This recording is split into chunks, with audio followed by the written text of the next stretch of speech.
On today's adventure, we're in Plainfield, Wisconsin, a small rural town that became permanently tied to one of the most horrific criminal cases in American history. This is where Ed Gein, the notorious grave robber and potential serial killer, lived most of his life and committed each of his crimes.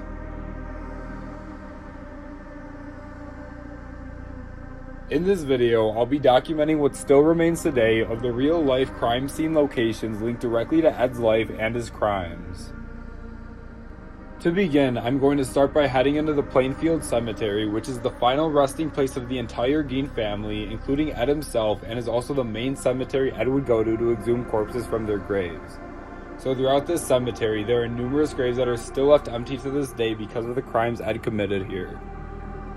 Additionally, this cemetery also contains the grave of Ed's final murder victim, Bernice Worden, and her son, Frank Worden, who is the deputy sheriff that uncovered Ed's involvement in his mother's death.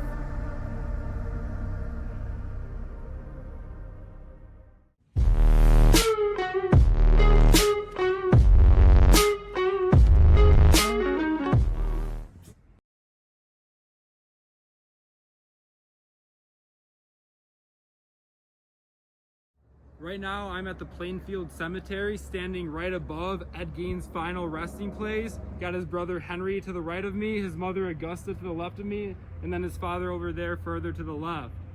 So not only is this the final resting place of the entire Gein family, this is also the primary cemetery that Ed would go to and exhume his corpses from. So throughout the 40s and 50s, Ed would come here and, dig up graves that he felt looked like his mother shortly after they were buried, take them home with them, dismember them, and use their body parts for whatever purpose he felt most necessary.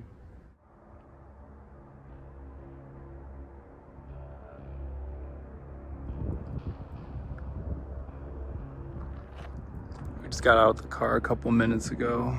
Car's back over there, and I'm just trying to find Ed Gein's grave. I know his plot is missing, or his tombstone is, but his family's also there, and you can see the plot that he is buried at. Oh, I think it's right there. Yeah, that's gotta be it. Yeah, so right here, it looks to be Ed Gein's family's grave's plot, because there's that one headstone that's missing. Ed's grave was desecrated, his tombstone was stolen, but I think it was eventually recovered, though I'm not sure what authorities did with it afterwards. But here's his plot. No headstone, and we have his family members surrounding him.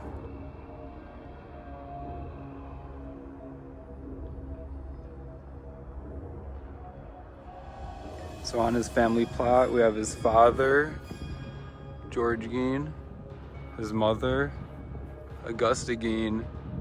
Then Ed's plot would be right here. It's unmarked. His tombstone was removed. I think it was stolen in the 2000s. It was recovered, but from there I'm not sure exactly what happened to it. And then we have his brother, Henry Gein, right next to him.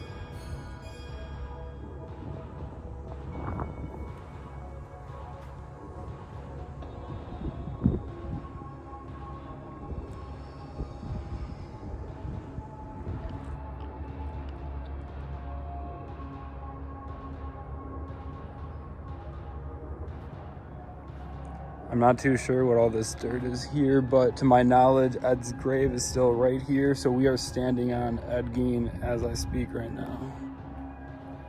Despite everything Ed did at this very cemetery, he was still buried right here beside his family and within the same grounds as his murder victims in many of the graves that he desecrated and dug up.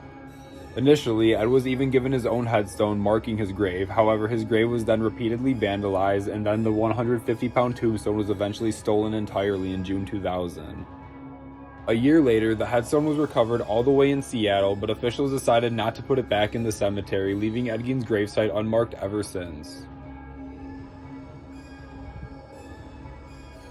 So directly beside Ed's grave is his brother Henry Gein, who, although it's never been confirmed or admitted by Ed, could quite possibly be Ed's first murder victim. Gotcha. So in 1944, when Henry died, Ed kind of claimed that he was fighting a bushfire and died of asphyxiation, and local authorities pretty much took his word for it. However, after everything else was revealed, they kind of went back to that case and realized there was never an autopsy done, and there was a lack of burn marks, and he had bruising on his forehead. So it could quite possibly be Ed's first murder victim, though we don't know that for sure. Dumb shit.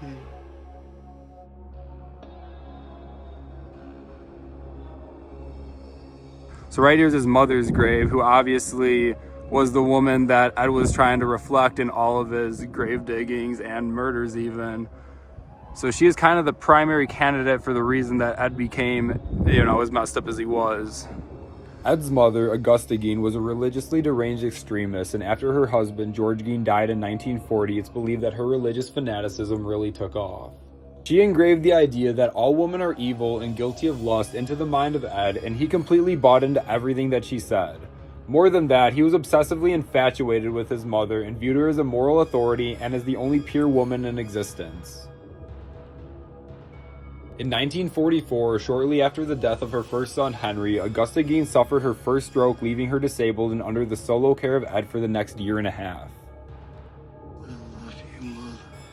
And in December 1945, Augusta suffered a second stroke, which ultimately led to her death.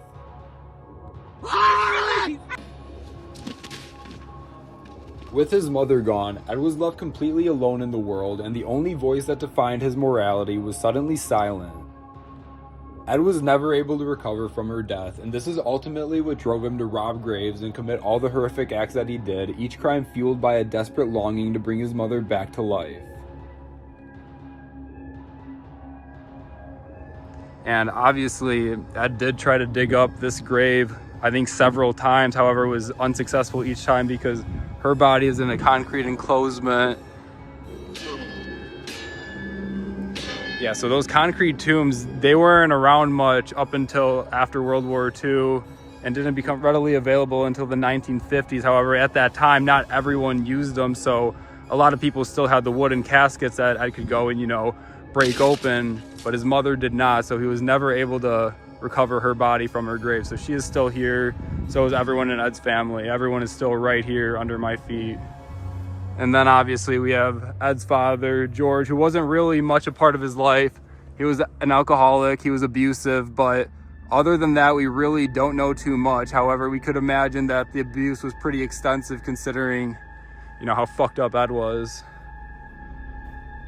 And then if we walk this way, just one row in front of the Gein family plot is the Adams family plot, which includes Eleanor Adams, who is one of the people that I dug up. Just dig up this whore laying next to me.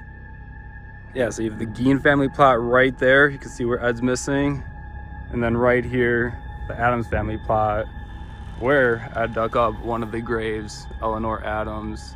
So her body isn't even under us right now. There's nothing there because Ed took it out. Probably around August 1951 when she was freshly buried.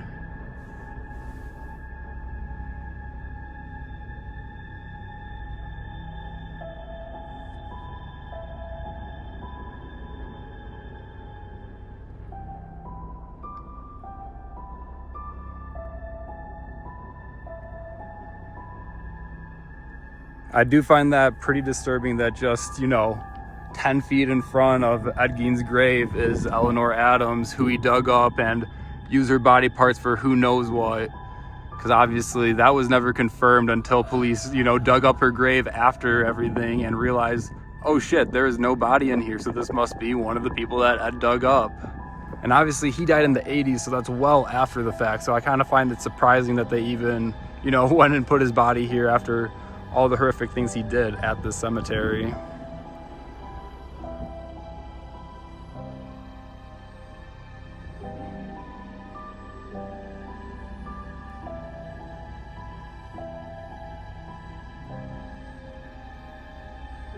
So a lot of these older graves, since this obviously is a pretty old graveyard, it has these dips in the ground right in front of the old tombstones. And this is because there wasn't a concrete enclosement over the casket, and eventually the ground just collapsed the casket underneath it, leaving this dip in the earth. And so like I said earlier, obviously Ed's mother over there is in a concrete enclosement, but many of these other graves weren't, which is why Ed was able to do what he did. So now I'm trying to make my way to Bernice Worden and the Warden family plot. I think it's over this way somewhere. I saw it when I was driving up here.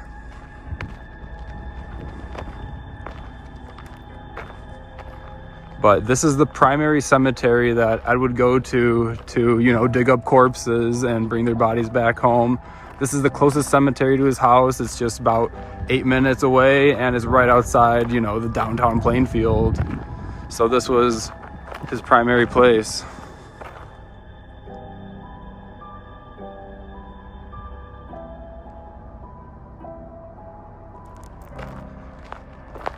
Getting a little closer to the road, though I don't think one car has passed by in the time that I've been here. Obviously there's a highway behind it, but on the road right here in front, I don't think I've seen one car, nor have I seen anyone else in the cemetery. It's just me in here, which is a little unsettling. Okay, this is weird. We're at the road damn near, but I swear, when I was driving in here, I saw the Warden grave. Like right off the side. Yeah, so I realized I passed it up, had to have, and I think I'm seeing the letters on it now. And it is actually pretty damn close to Ed's gravesite as well, which is kind of disturbing.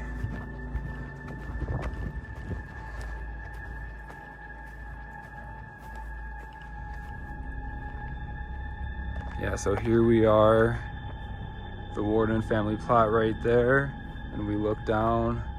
Right here is Bernice Worden, Gein's final murder victim, which we'll get into a little bit later. But not only is she buried here, obviously her son, Frank, the deputy sheriff who caught Ed Gein, is right here as well. And then so from their grave, Ed Gein's grave is just right over this way. Not sure exactly. Yeah, like right there behind these trees, I believe. You're not able to see it from here. Very close, only like 100 yards away or so, not even a full football field probably.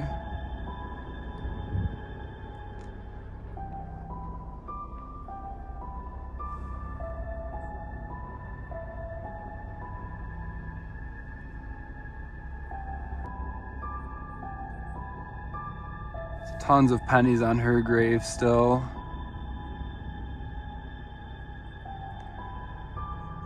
And yeah, it's unlikely that any of her corpse is down here, as she was decapitated, hung up, cut open, drained of blood, and you know, found like that in Ed's shed by her son, Frank.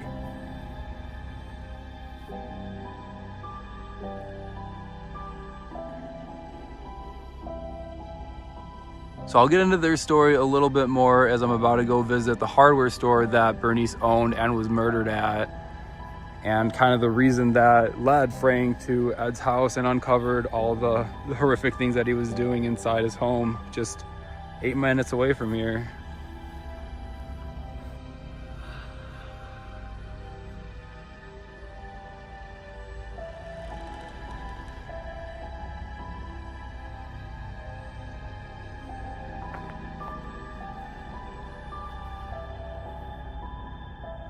And I believe his first victim, Mary Hogan, is here as well, but it's honestly taken me quite some time to find these sites. So I think after this one, I'm gonna move on to my second location on the Ed Gein tour, if you will.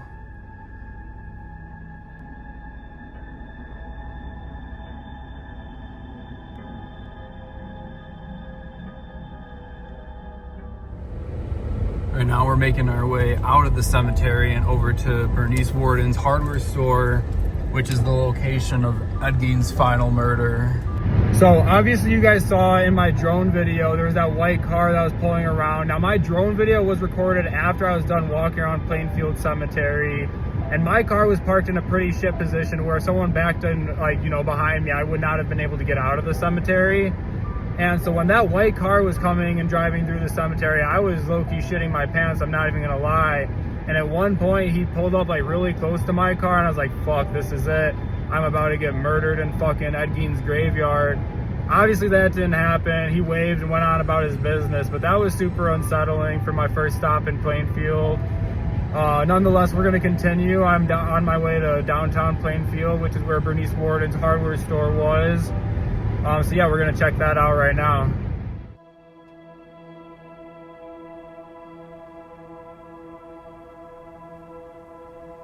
The second location on today's list brings us to the former Warden hardware store, the place Ed Gein committed his final murder that ultimately led to his arrest. This building, which still stands today, was once owned by Bernice Worden, and on the first day of deer hunting season, when nobody was around, Ed Gein shot and killed her while she was behind her own register. He then brought Bernice Worden's body back to his house, where he would then decapitate her, string her up, drain her blood, and mutilate her body, all before authorities would find him later that day. While committing this crime, Ed failed to realize that there was a sales receipt for antifreeze indicating that he would be there that morning, and more importantly that Bernice Worden's son was the deputy sheriff and he would come looking for her later that day.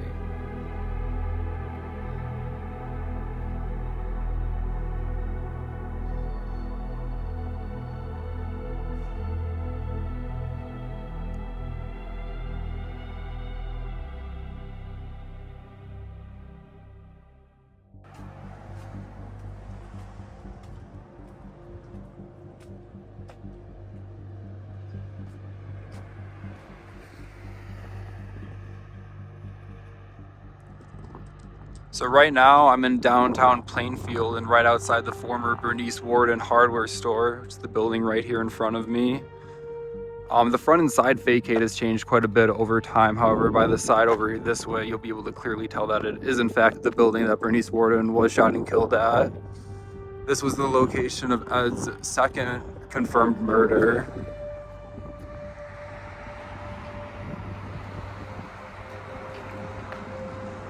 Looks like the building was last used as some sort of garage sale. Got some Barbies up front. If you look inside, yeah, you could tell that it was most definitely used as some sort of garage sale. So on the morning of November 16th, 1957, Ed Gein came to this very store right in front of me, and at the time it was Bernice Worden's hardware store. And he walked into the store and he shot and killed Bernice Worden while she was behind the cash register, making this his second murder victim that was confirmed and kind of the murder that led to his arrest. So after he killed her, he dragged her body around back, which we'll kind of check out those doors and that whole area in a second. But he dragged her body out there, brought her back to his place, and then, you know, tied her up, drained her blood, decapitated her, and absolutely just mutilated her body before authorities were able to come. But Bernice Worden's son, Frank, was the deputy sheriff, and he came back to the store later that day, realized that she was gone, found the blood, found the .32 caliber shell, and, you know, checked her receipts, and then that's when they found a sales receipt that led them to the Gein farmhouse, where they uncovered one of the most shocking discoveries in all of American history. That's not her blood. That's not her blood. Mother ain't dead, okay? She's a tough bird. No. At the time, this was actually the front of the building here. All the windows and doors have since been replaced and, you know, turned into this side here. But you can tell by this angle that this is in fact the building that Bernice Worden was killed in. And other than the facade being changed, not much else has.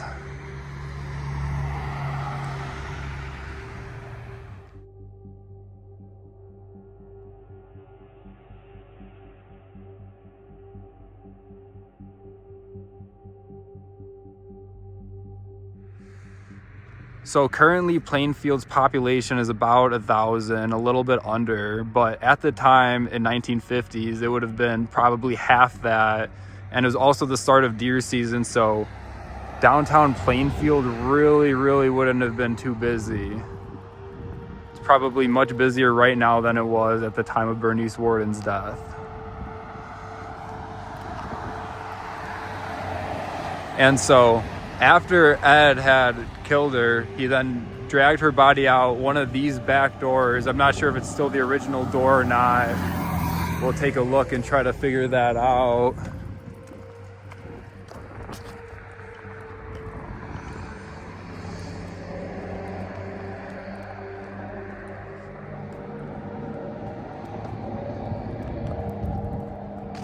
Looks like probably would have taken her out that middle door right there if I had to take a guess.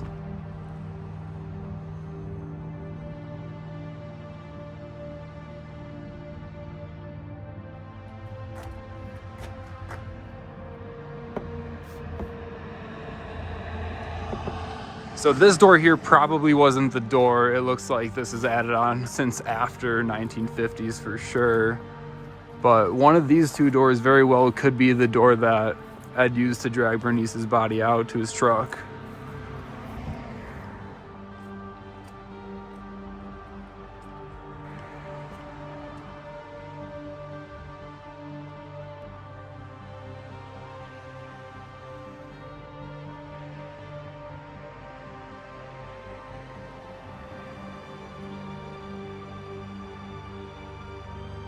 Oh, so I did want to mention that this building here and the building next to it are both shown in pictures of the hardware store, so you can tell that this clearly was the hardware store.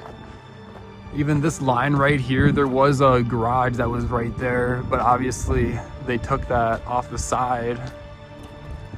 So on the side of this opera house, you can tell that there once was a garage or shed right there, and that can be shown in some of the old photographs of Bernice Worden's hardware store, kind of proving that that is in fact the building.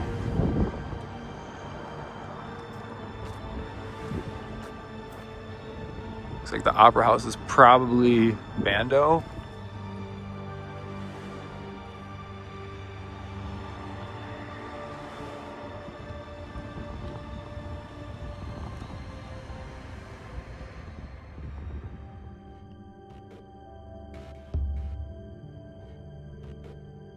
The final stop of our visit to Plainfield will bring us to the exact location of the former Gein property, which is where Ed lived the majority of his life and carried out each of his crimes.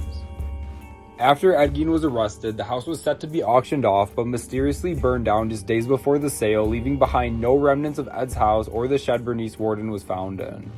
Today, all that sits on the property is an outhouse and a shed, which were both built after the Gein property was already long gone and are likely used by hunters in the area. But even without the physical buildings, this land marks the place where Ed Gein mutilated and dismembered each of his victims and the location of his eventual arrest.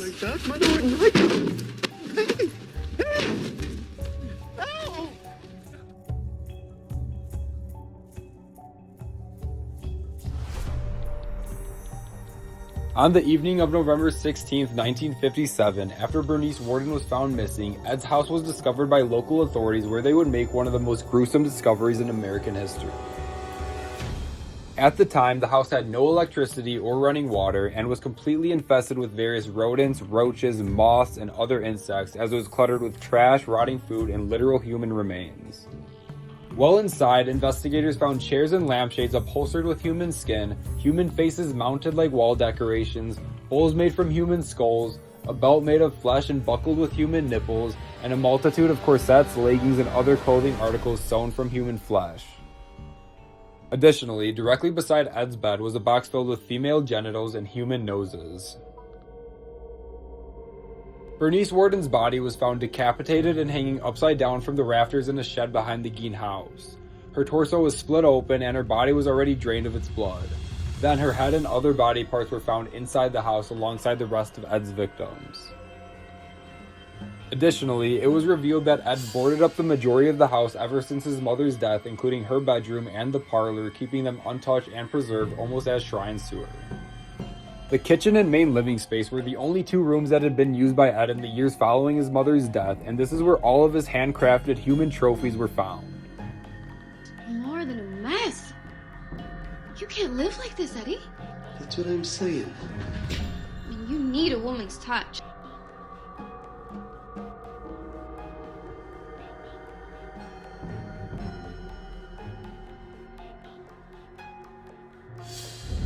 As we're getting out of Plainfield and towards Ed Gein's former farmhouse, it's already getting pretty remote. There's very few houses and really only rural areas leading up to this point.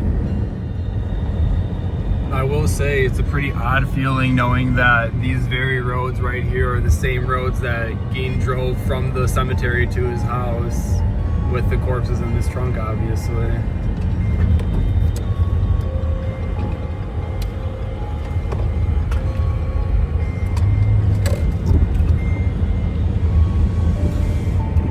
gonna get killed at that cemetery when the car pulled up. Now I definitely feel like I'm gonna get killed if I see anyone else on this fucking road.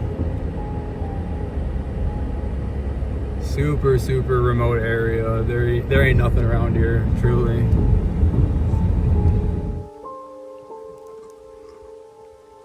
Right now I'm walking up to the exact location of Ed Gein's former farmhouse property. It was right here. This would have been the drive up to it.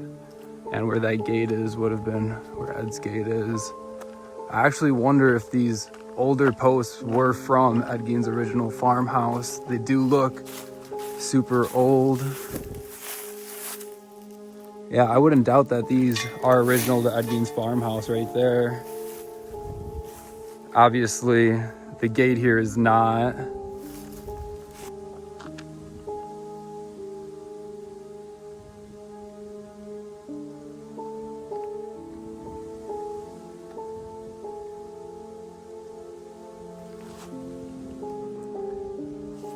Yeah, so then Ed Gein's farmhouse would have been probably right here to the right side of this gate. This would have been the drive up, and then his shed would have been somewhere back there.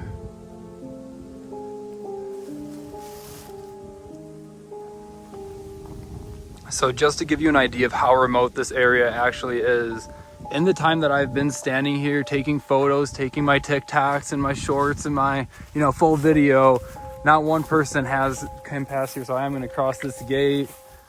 I know there's not anything from Ed Gein's actual property here, but I do believe there's a shed that, a couple people come back and check out. Yeah, I see it right up there.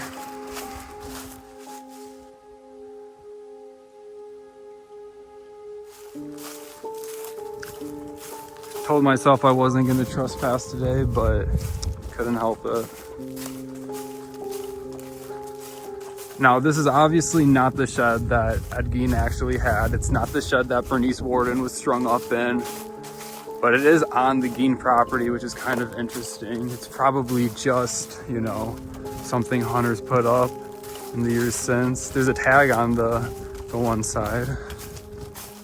So obviously people have been here. Looks like there's another structure right there, probably woodshed. Sun's killing me right now. Here's the shed.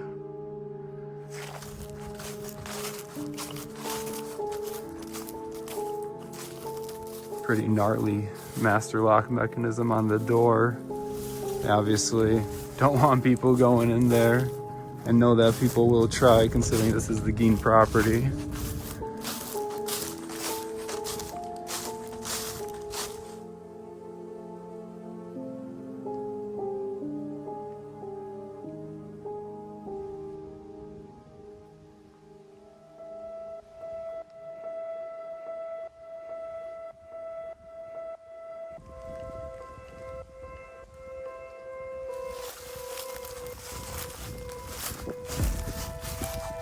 Check out this other little woodshed up here before I make my way out and back. This honestly took a lot longer than I thought, all of this adventure.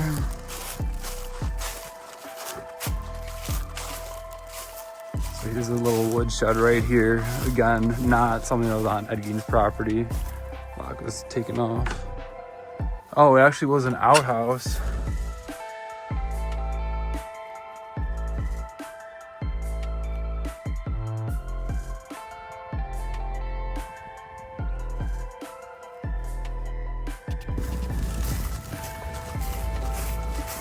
There's a car right outside the gate.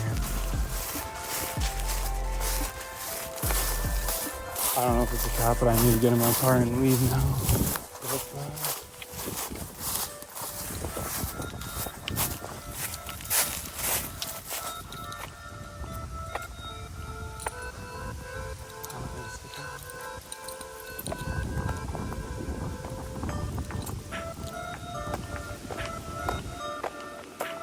Hi.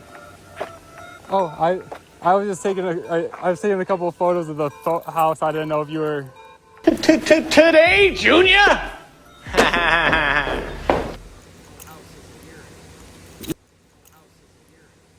Yeah, I know it's not here anymore. Is there? Yeah, I mean, I talked to someone at the church over there, and they said people kind of go over there all the time. So, I mean, I've only been here for a minute or two. I was just going to leave now. Obviously, there isn't anything. Okay, I just saw your car up here, and I was back there, and I was like, you know, are they, like, going to be upset? Oh, yeah, I imagine with, you know, the Netflix show, I'm sure there's quite a few people.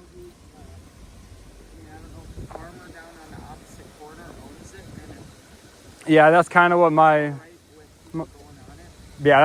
guess would be. I just kind of like walked up there and then went back to my car, you know. That church said it was all right? Yeah, I mean, I saw someone outside the church and they said people kind of tend to go over there all the time. I kind of just came up here to, like, you know, see the grave, see the hardware store, see the old location. And I went by the church because I know that Ed and his family, you know, went there before his mother passed away. Yeah, I did do that. Yeah, I went by the hardware store too. Okay, got you.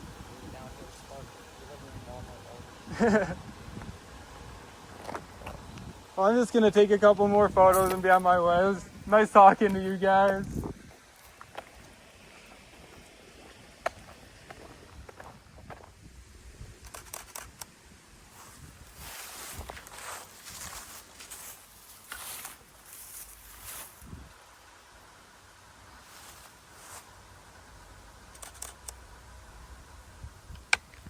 Yeah, so that's weird, the car is not moving, so I think I'm gonna make that the end of my trip here. It's kind of weird.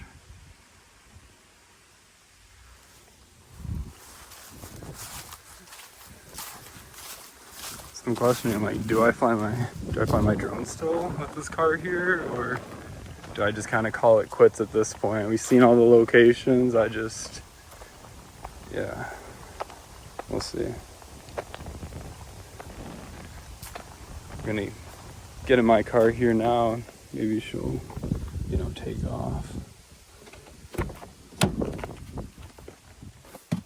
I'm just worried she was calling someone because she was asking if I had permission and whatnot, and obviously I don't. There's no fucking person at the church, so I'm thinking it might be best if I head out now with her right there, but I do want to get those drone shots. So I was attempting to go fly my drone when this other car showed up. It's now suspiciously chilling over there. It almost looks like they're waiting for me to move, so I don't even know it. Out there they take off. Needless to say, since you already saw, I waited out all the cars and I got to fly my drone at least a little bit before my last battery died for the day. So I'm not entirely sure what just happened at Ed Gein's former farmhouse. Obviously, I was in the back and a lady pulled up on me right by Ed Gein's front gate. And when I came out, she was asking a bunch of questions about if I had permission to be back there. Obviously, she was a local. Obviously, she knew that it was Ed Gein's property. And, you know, I kind of just talked my way out of it. I made some bullshit excuse up about someone from the church. I figured that would go over well, because, you know, Wisconsin and everyone fucking loves God here, basically. So I figured that would be a good excuse, and it seemed to work out. I don't know if she was there to take my license plate, call the cops, or both, or what, but that didn't happen, and we were able to get our drone shots at the end of it. That's going to wrap up my tour of Plainfield and all the Ed Gein locations that I'm going to check out. I thought it was really interesting to see the area, and I honestly thought it was pretty telling of how Ed Gein was able to commit all of these crimes. It's a super remote area, even today, with 400 to 500 more people than at the time of all these crimes. His house is especially in a remote area. I thought it was, you know, odd that everyone wanted to pull up on me while I was there, but obviously locals are familiar with it and they know that fuckers like me are gonna go and do some stupid shit over there, and don't want that to happen. Thanks for watching. I hope you guys enjoyed this adventure. It's a bit different from what I normally do on this channel, but I had a lot of fun doing it and have more planned like it for the near future.